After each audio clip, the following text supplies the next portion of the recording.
Je dis qu'il est ma forteresse et que je peux, ma vie, amen, avoir la protection de Dieu. C'est l'abri de Dieu. Celui qui se repose à l'ombre tout-puissant. Amen. Il comprend les choses de Dieu. Gloire à Dieu. Que Dieu soit béni de Dieu. Chantons à la mort son nom. Je voudrais chanter ce cantique avec les frères et avec vous aussi. Merci pour ta parole. Amen. Mais je crois que c'est normal. Merci parce que nous sommes là, il nous a sauvés. Gloire à Dieu. Amen. Chantons ensemble.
C'est l'espérance, nous. Nous avons l'espérance, ce que le Seigneur encore nous parle. Voilà pourquoi notre espérance. Merci parce que tu m'as sauvé. Merci parce que tu m'as racheté. Gloire à Dieu. Et cela, vous ne pourrez pas oublier. Nous, les chrétiens, nous a sauvés, pardonnés. Gloire à Dieu. Nous voulons chanter. Amen. Encore un cantique de plus. Je laisserai les frères choisir leur cantique.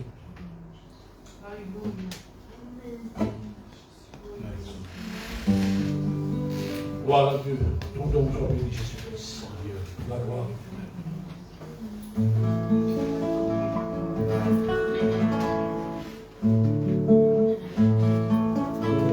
Je sais que tu es là, Seigneur. Je ressens ta présence. Je sais que tu es là, Seigneur. Et tu remplis mon cœur.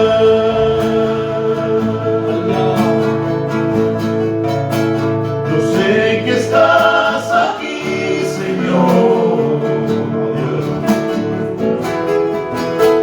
Te siento mi alabanza.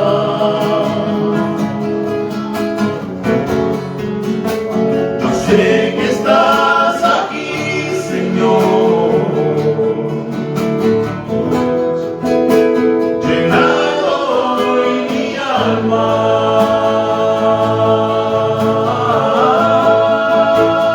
Lléname, Señor. Tócame, Señor. Sana las heridas que hay en mi corazón. Yo sé que estás aquí. No te olvides de mí. Dame la bendición.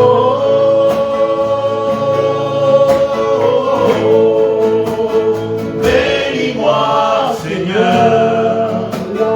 Remplis-moi, Seigneur. Guéris mes blessures, guéris mon âme et mon cœur. Je sais que tu es là, Seigneur, ne m'oublie pas. Viens et bénis-moi. Gloire à Dieu. Alors, on chante encore un seul cantique, on laisse toute la parole de Dieu.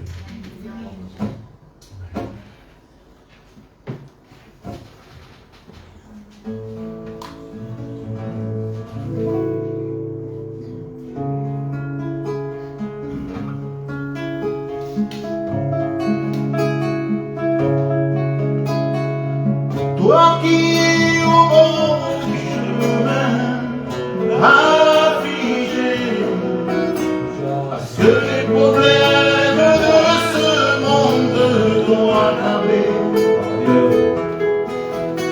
C'est pas parce qu'on est chrétien qu'on n'aura pas des tribulations, mais gloire soit rendue à Dieu, avec lui nous vaincrons. Alors lève-toi. Alléluia. Laisse jamais être le feu qui est en moi. Alors lève-toi. Car il est vrai Jésus aujourd'hui s'est souvenu de toi. C'est vrai que tu n'as pas choisi le chemin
Dieu. Merci Seigneur, on va prier le Seigneur. Amen. Seigneur, Dieu de gloire éternelle, nous te prions de tout notre cœur, Seigneur, que tu puisses agir dans nos cœurs encore ce soir, que nous puissions prendre en considération ces moments devant toi, Seigneur. Que ce ne soit pas du temps, Seigneur, où notre esprit puisse s'en aller ailleurs, Seigneur. Mais que notre esprit, notre âme et notre corps se tiennent devant toi. Que ta parole, Seigneur, percute nos cœurs et nos vies. Que tu puisses prendre toute la place, Seigneur. Merci pour ta grâce et ta bonté. Merci, Seigneur, pour ces moments précieux. Gloire et louange à toi, mon Dieu. Amen. Voilà, gloire à Dieu. Voilà, merci, Seigneur. Voilà ce que Dieu a mis dans mon cœur. Alléluia. Merci, Seigneur. Je voudrais vous dire que, au nom de Jésus, nous avons besoin de prier, de prière. Nous avons besoin de se mettre devant Dieu, de rechercher la face de Dieu. Nous avons besoin que Dieu nous parle, d'avoir une relation avec Dieu comme un fils avec son père. Amen. Amen. Et c'est très important, et ça nous le savons, tous les chrétiens le savent, que nous devons passer du temps devant Dieu. Amen. Amen. On prend du temps devant Dieu. Il y a du temps pour nous, pour les choses de la vie, et il y a du temps pour Dieu. Amen. Amen. Alors celui qui dit que nous n'avons pas besoin de prière, juste des réunions et juste de suivre Dieu, on ne peut pas suivre Dieu si on ne prie pas. On ne peut pas suivre Dieu si on ne prie pas. Et puis, on ne peut pas prier si on ne suit pas Dieu. C'est très important d'avoir une marche avec Dieu. Quand on marche avec Dieu, quand on marche dans ses pas et qu'on suit Jésus, nous avons besoin automatiquement de prier. Et de fléchir les genoux devant Dieu. Et Jésus, et un jour, il s'est mis à genoux. Jésus, il s'est mis à genoux pour prier. Écoutez, Luc 22, 41. Je vous lis ça ça va avec le message. Puis, vous savez, quand il va au jardin de Gethsémane, il dit, puis il s'écarta de ses disciples. Il s'en va de ses disciples, il dit comme ça, à la distance d'un jet de pierre, environ, il dit. Et il se mit à genoux pour prier. Jésus. Et nous, non. On n'a pas besoin, nous, le Fils de Dieu, au jardin de Gethsémane, il se met à part, tout seul. Et il prie le Seigneur, à genoux.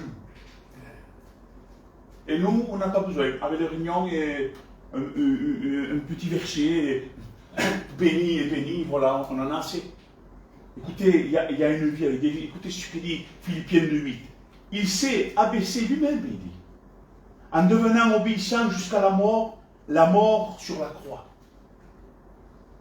Écoutez, j'ai marqué, de mourir sur la croix est une mort horrible. J'ai marqué, une mort honteuse. Parce que celui qui était crucifié sur une croix, c'était quelque chose de terrible. C'était un meurtrier. Et Jésus a subi l'ignominie. Quelque chose d'horrible, de terrible. Et celui qui a été crucifié, normalement celui qui est crucifié sur la croix, après ça, on le prenait et on le jetait dans une décharge. On ne l'enterrait pas, les oiseaux mangeaient son corps. Excusez-moi, mais il pourrissait comme ça. Mais Jésus, le Fils de Dieu, lui, Dieu a pourvu à ses besoins. Où le cœur de Nicodème et de Joseph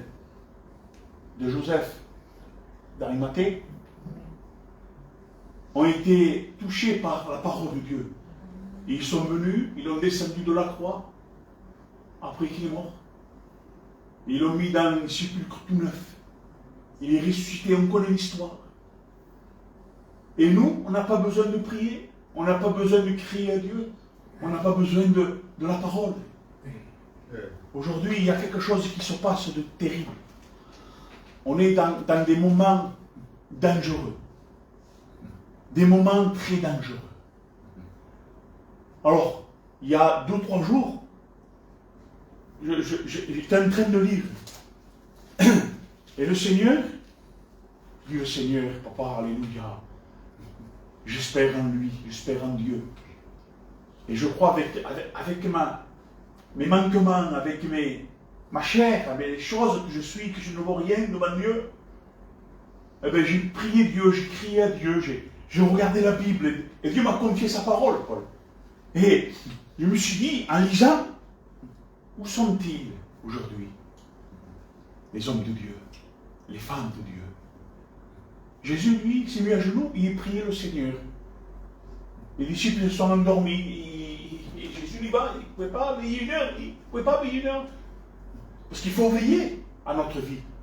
Il faut veiller à notre vie, à notre foyer, à notre famille, à ceux qui peuvent être sauvés quand même. Écoutez le Seigneur. Alors moi je me suis dit, où sont-ils les hommes de Dieu? Où sont-ils? Et j'ai pris quelques hommes de Dieu de la Bible, il y en a beaucoup, hein, mais quelques... 2 ou 3 j'ai pris. Je dis, où sont les Jérémies? Les Jérémies. Vous connaissez Jérémie? Et j'ai pris le nom de Jérémie, et Jérémie veut dire l'Éternel l'élèvera. Je me suis dit, mais où sont-ils les Jérémies? Où sont-ils les hommes de Dieu? Où ils se laissent élever par Dieu, hein, enseigner par Dieu. Dieu veut élever comme un père élève son fils. Et où sont ces Jérémies là? Où sont ces serviteurs? Où Jérémie veut dire l'Éternel l'élèvera. Ça veut dire lui enseignera, il lui dira comment marcher, comment faire, comment donner sa parole. Où sont ces hommes de Dieu? Où sont ces Jérémies là? Et j'ai regardé un peu, on sait l'histoire de Jérémie. Alors je dis, où sont ces Jérémies? Jérémie était seul contre tous. Jérémie. Où sont ces hommes-là qui sont seuls contre tous ces soi-disant chrétiens, ces soi-disant églises, ces soi-disant hommes de Dieu? Où sont ces Jérémies qui combattaient les faux prophètes? Non, il n'y en a plus, ils s'assemblent ensemble pour ne pas avoir de problème. Pour ne pas avoir de difficultés. C'est pas grave, il est monté à l'école, on s'associe pareil, on ne s'associe pas même qu'on est monté à l'école ensemble. Même qu'on était dans la même association, si ça ne va pas, il faut se séparer. S'il ne veut pas comprendre, il faut se séparer. On est des circoncis de cœur, oui ou non? Jérémie, quel homme de Dieu! Il se laissait enseigner par Dieu, diriger par Dieu. L'Éternel l'élèvera. Et Jérémie était seul contre tous. Il reste fidèle jusqu'au bout. J'ai marqué, hein? Il était critiqué, mal aimé, rejeté, haï. Où sont ces hommes de Dieu comme ça aujourd'hui? Ils sont rejetés, haïs, maltraités, mal aimés. Où ils sont? Où on peut dire, oui, ça, un nombre de Dieu.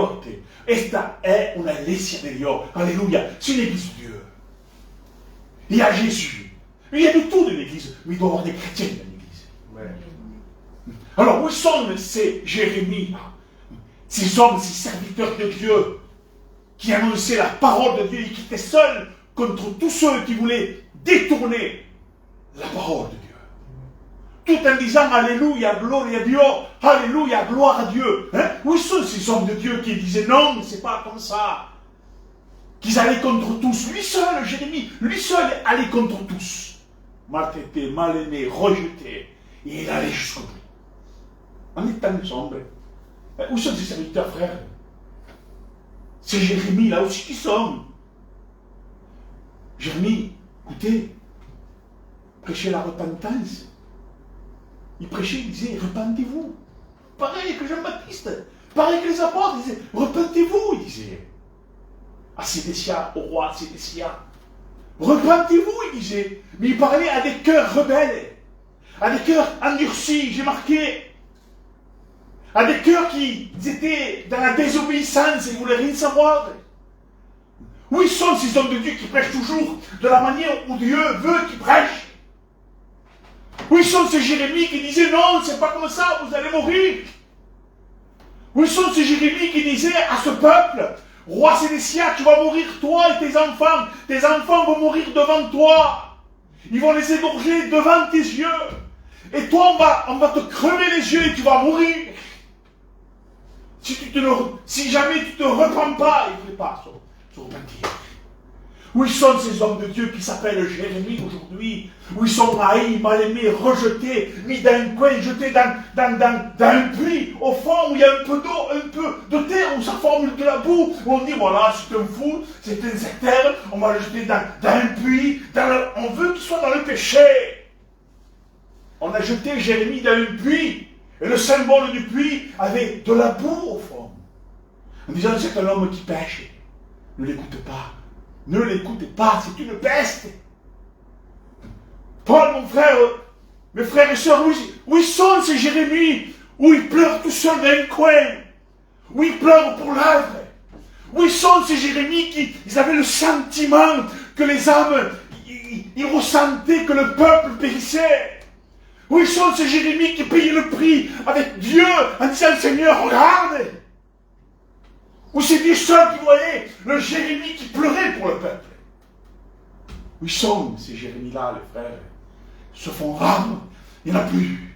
On dirait qu'il n'y en a plus. On ne les connaît pas. Où ils sont, papa? Où ils sont, mon Dieu? Où ils sont ces hommes qui sauvaient des âmes?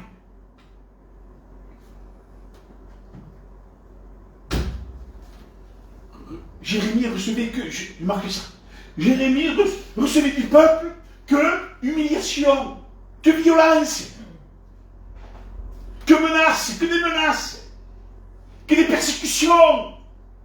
Les messages de Jérémie, j'ai marqué, les messages de Jérémie rencontraient que violence, opposition de la part du peuple. C'est ce qui se passe dans les Jérémie qui annoncent la parole de Dieu. Que violence, que opposition, que critique, que du mensonge sur Jérémie. Il a dit ci, il a dit ça, c'est pas vrai, Jérémie, des choses de Dieu, il dit des choses de Dieu.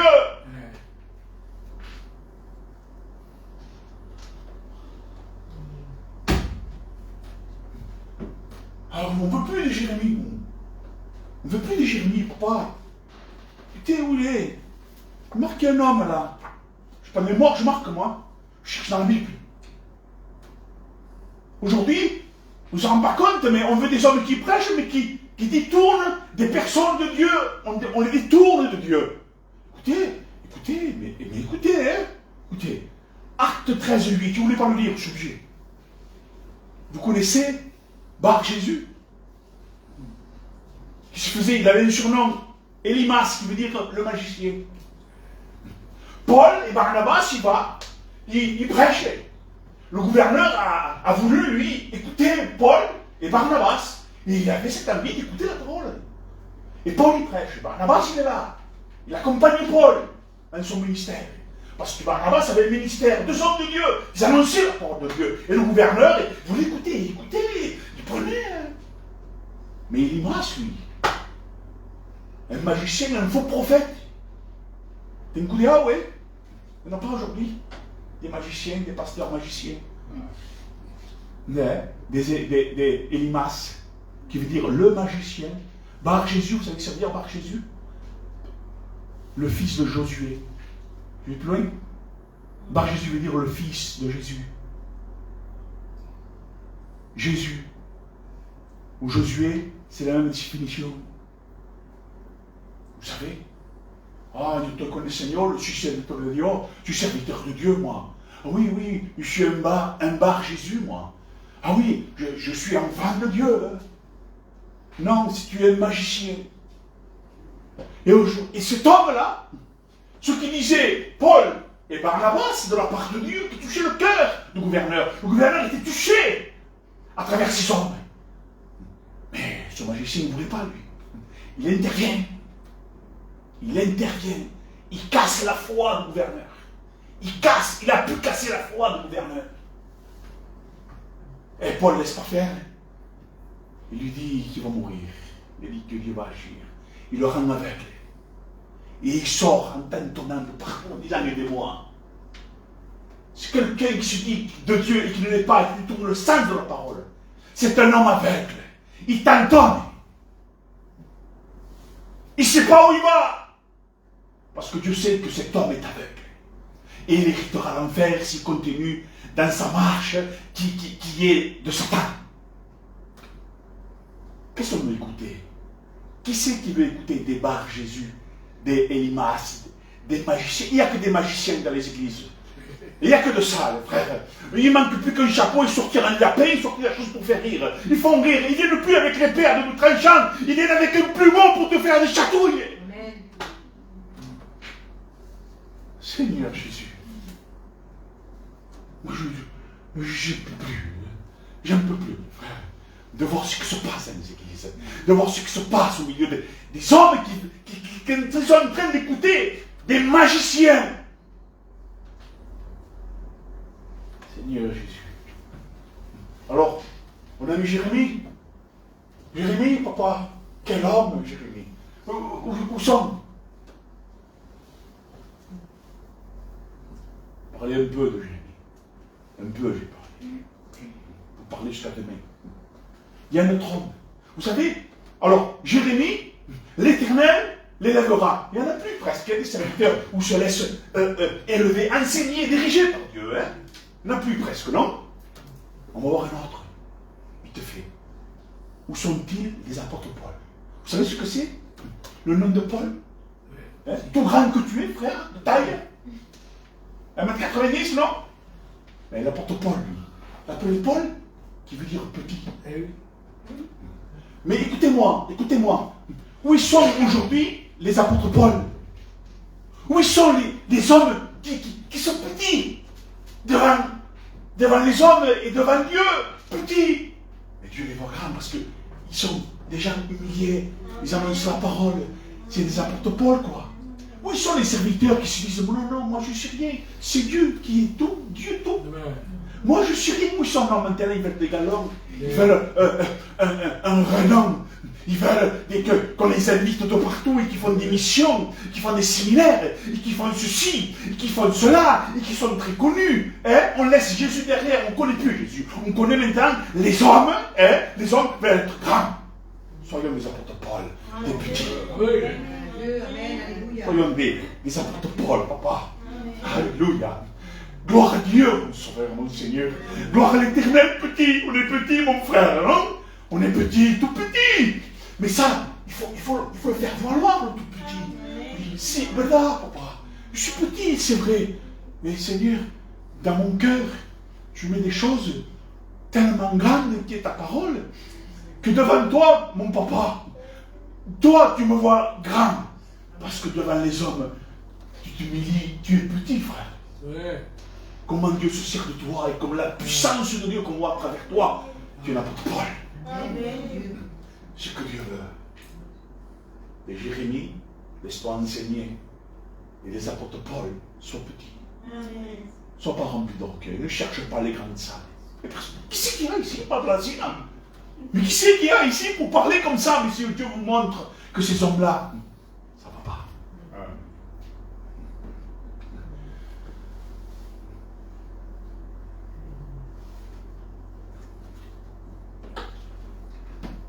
L'apôtre Paul, je vais être petit. Quel homme de Dieu, l'apôtre Paul. Et Seigneur, là, il y a Paul, pour dire, n'oublie pas, hein. C'est moi le premier dans ta vie, c'est moi le plus grand. Toi, tu es petit, mais je vais me servir de toi. L'apôtre Paul, un jour, il est monté au ciel. Et Dieu lui a parlé des choses qu'un homme ne peut pas répéter dans la terre. Il portait bien son nom, l'apôtre Paul, mon frère. Non? Il parle de lui, il dit un homme, un jour, il est rentré au ciel. Je ne sais pas s'il est rentré en vrai, je ne sais pas par son esprit, mais je sais qu'il est monté. Il parle de lui. Il dit que Dieu lui a donné des paroles qu'il ne peut pas dire. Il ne peut pas les redire. Regardez quel homme de Dieu. Un démon passe, vient vers lui. Après ça, pour lui dire, quel homme tu es? Tu es grand. En vérité, il voulait détruire son ministère, le vrai ministère que j'avais reçu. Dieu permet, vas-y. Mais je vais me servir de toi, petit démon. Tu te crois puissant? Avec moi, il n'y a personne qui est puissant, Dieu dit. Dis, vas-y. Mais ce que tu veux faire avec lui, je ne le permets pas. Tu vas juste mettre une écharde dans ses yeux. Pour que l'orgueil ne le touche pas. Parce que l'orgueil fait tomber un homme. Et il y va, et une écharde. Ses yeux sont malades. Les études disent que, bon, il avait des choses, voilà. Il accepte. Et c'est pour ça que quand il prie du Seigneur, guéris-moi, Dieu lui dit, ma grâce te suffit. C'est une grâce de Dieu. Hein? Quand Dieu agit dans une vie, et il t'envoie, il te parle pour te dire, attention, un démon veut te détruire. Et Jésus dit, dans un passage, j'ai prié l'Éternel, mon Dieu, mon Père. Pierre, j'ai prié pour toi. Parce que Satan veut te tribler comme le froment. Vous savez ce que c'est là? Le froment. Vous savez ce que c'est? Dites-moi, sinon je vous le dis. Hein, ça va être clair, là. Puritain, qui nous a enseigné ça, les anciens. Ne chante pas, lui, mais le cherche au nom du Seigneur Jésus.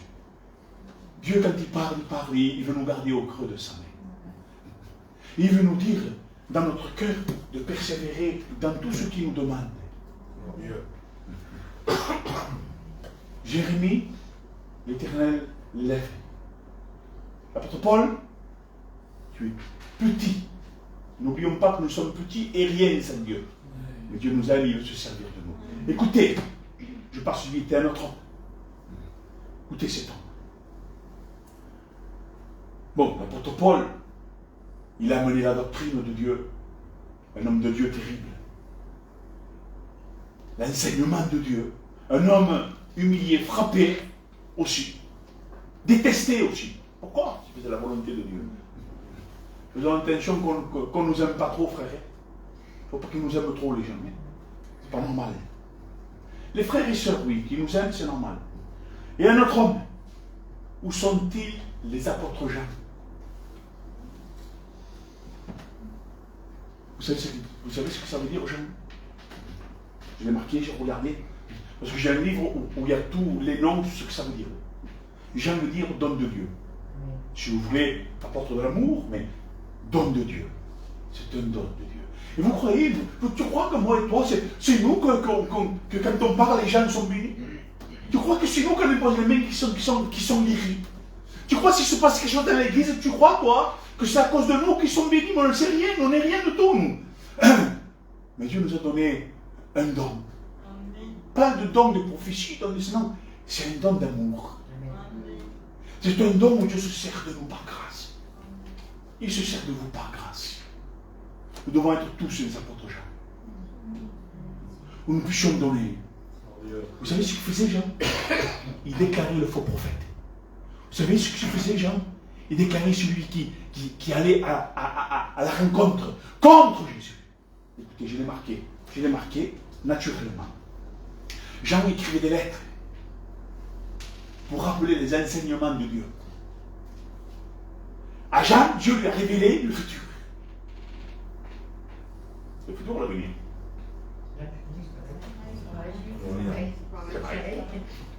C'est des fois. Écoutez, Jean, avec son message, j'écris, il demande ceux qui apportent une autre doctrine.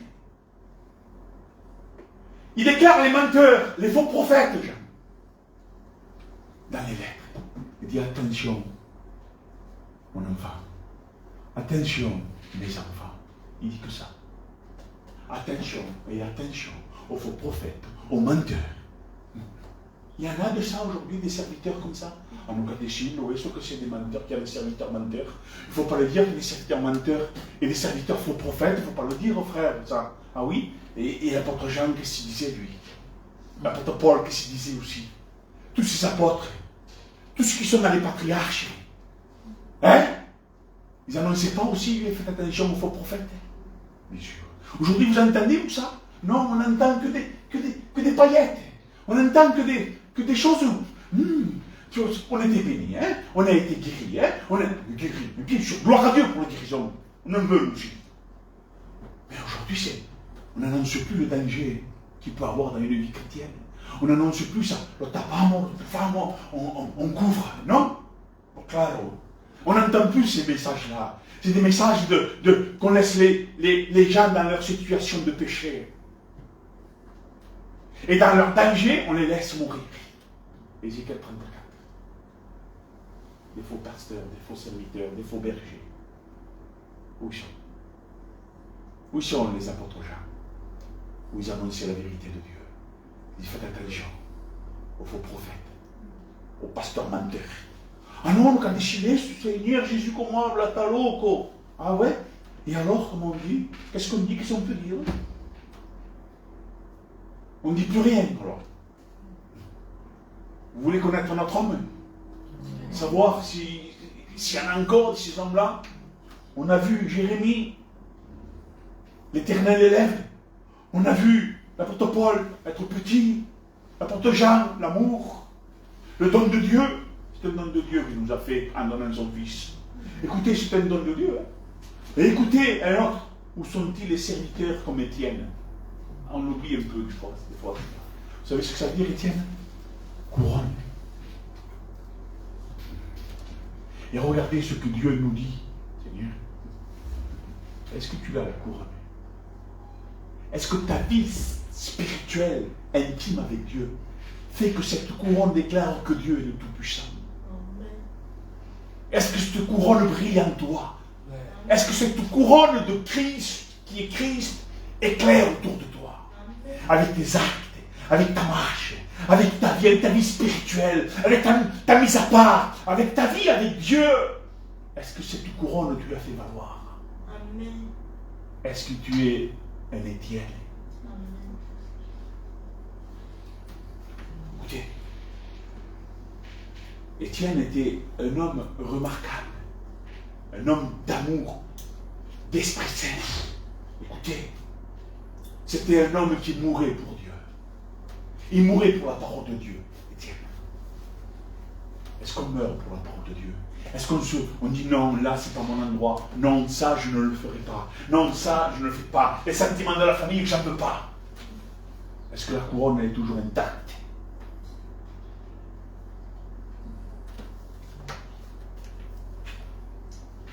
Écoutez, j'ouvre une parenthèse. Ça nous a parlé, non, jusqu'à maintenant? Amen. Bon, voilà. On a vu ce qui se passe. Hein, jusqu'à là, maintenant, on a vu ce qui se passe. Il n'y a plus d'hommes de Dieu presque. Il y en a encore, hein? Mais on n'en voit plus des Jérémie, des Paul, des Jean, des Étienne. On n'en voit plus presque. S'associer avec tout le monde, on ne peut pas s'associer avec tout le monde. Maintenant, nous, notre vie spirituelle. Parce que Dieu nous a montré là, qu'est-ce qu'on doit écouter. Écoutez, j'ouvre une parenthèse, hein, et je vous dis maintenant, où sont-ils tes moments de communion? Où sont-ils tes moments de communion? Aller dans un lieu désert. Vous vous rappelez de ces moments, les frères? Hein? Dites-moi, vous vous rappelez de ces moments où vous allez dans le désert pour juste toi et Dieu seul? Où sont ces moments où tu allais dans les montagnes?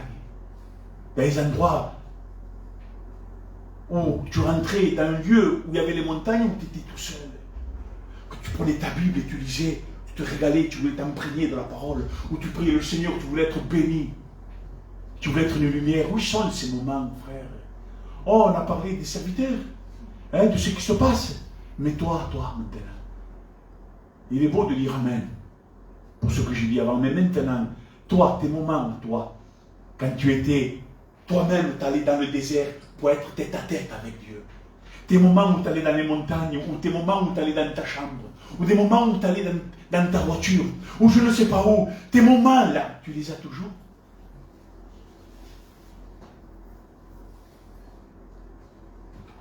Hein?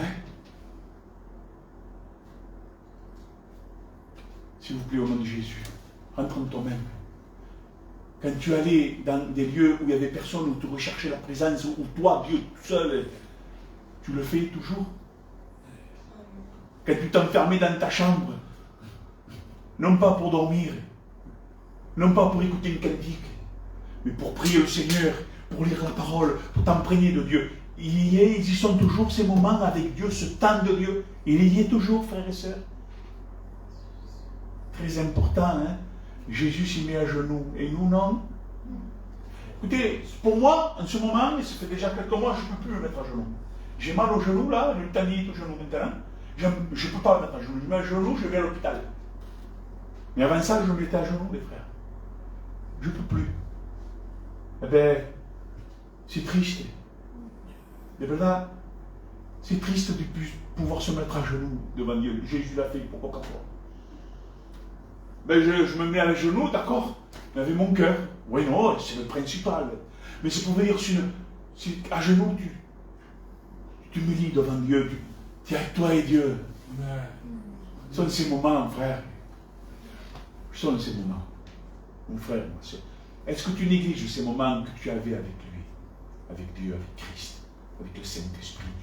Tu te languissais de te mettre à part parce que quand quelqu'un priait, tu allais à côté et tu priais avec lui. Où sont ces moments, les frères?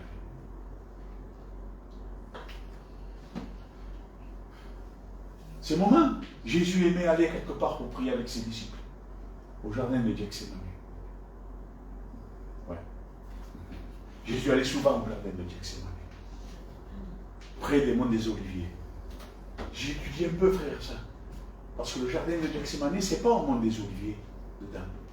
S'il y avait le mont des Oliviers, le jardin de Gethsémani, je ne suis jamais allé là-bas. J'ai étudié un peu ça. Ça fait partie, hein, attention, hein. Mais c'était un coin au plus haut. Dans quelque chose qui était presque fermé, quoi. Et j'ai regardé que les Oliviers, bon, je ne vais pas entrer dedans. Mais il priait là, avec ses disciples. Et l'autre priait là, mais lui, toujours, il s'éloignait un peu. Sûrement qu'il priait avec les disciples aussi. Mais c'est des moments intimes comme ça, où Jésus, c'est là où Jésus se met à part tout seul. Et c'est aujourd'hui, les frères, que nous devons avoir depuis toujours un cœur de jardin de Gethsémani où tu as tes moments, toi, avec Dieu. Non pas que les réunions. Les réunions, c'est très important qu'on les prend à cœur et qu'on ne néglige pas. Mais comme Jésus, il a dit, restez là, asseyez-vous là, restez là, priez, hein, et lui, il s'en va à un diète de pierre. Je ne sais pas avec le force sur la pierre, mais je ne sais pas combien de mètres. Et il y va, il prie tout seul, intime avec Dieu. On a ces moments. Toi et Dieu tout seul, là aussi, au jardin de Gethsémani.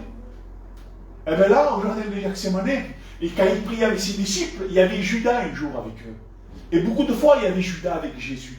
Et lui, Judas aussi, il priait à lui, au jardin de Gethsémani, frère. Pas à ce moment-là, et pas à ce verset-là, Jean 18, 2. Non, non, non. Avant tout ça, bien sûr qu'il allait, lui aussi. Il n'avait pas aussi aux impositions de même aussi, lui. Jésus a dit, allez de par deux. Lui aussi, il était dans le coup.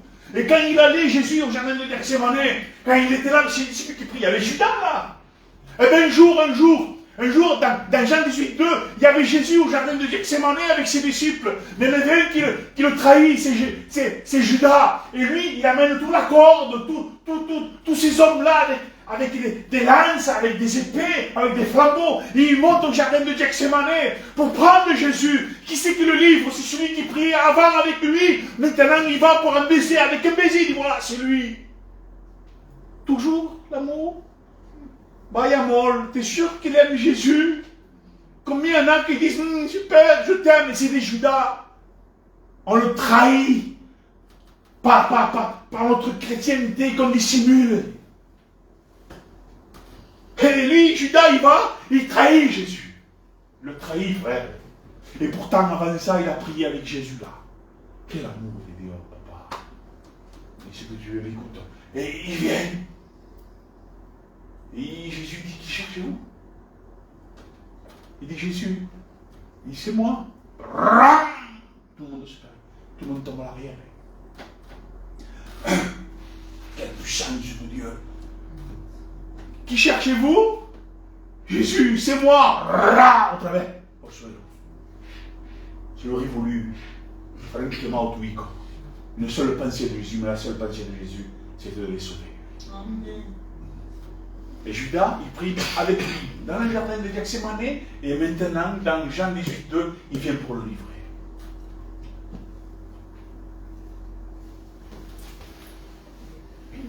Écoutez, notre cœur doit être un jardin de Gethsémani, un lieu où on puisse avoir une communion, pressoir à l'huile,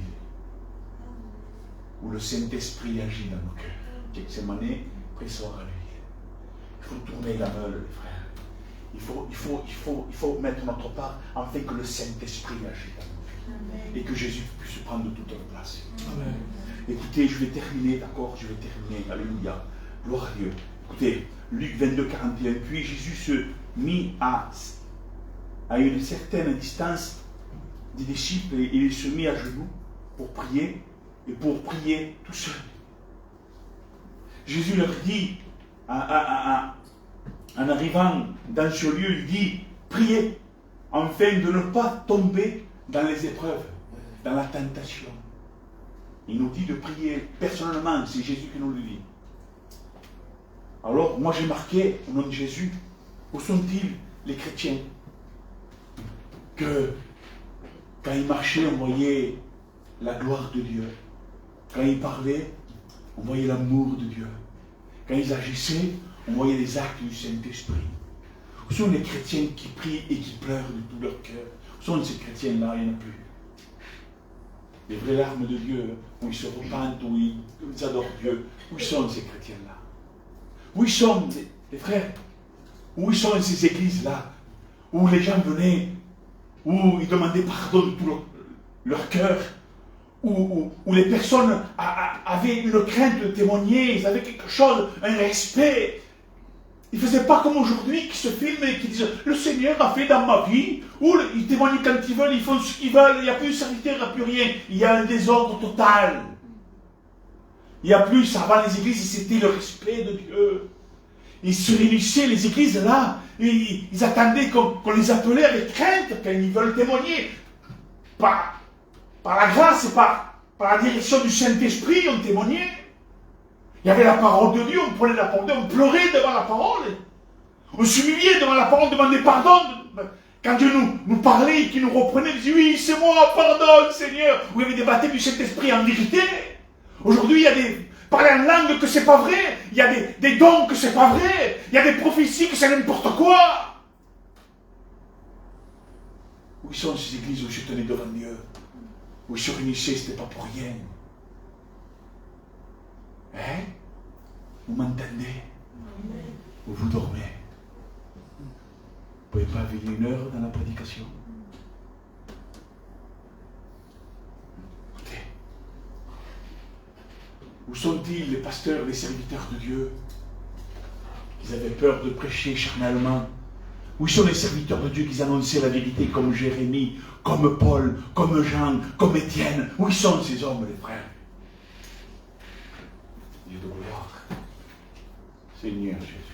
Nous sommes dans des temps difficiles. Les temps difficiles, les églises n'en veulent plus de Jérémie. Ils n'en veulent plus des apôtres Paul. Ils n'en veulent plus des Étienne. Ils n'en veulent plus des apôtres Jean. Non, ils veulent des Bar Jésus. Seigneur Dieu de gloire. C'est pour ça que les églises sont remplies de Judas. Alléluia. Il faut prier pour ces églises, parce qu'on a de la famille à ces églises-là. Si Jésus vient, il reste là. Puis après, s'il persévère, ils iront en enfer. Dieu de gloire. T'es mieux, le Seigneur. Rappelle-toi ces moments où tu allais chercher Jésus, dans ta voiture, dans la montagne, dans ta chambre. Recommence, cherche Jésus. Alléluia. On prie Dieu. On prie Dieu.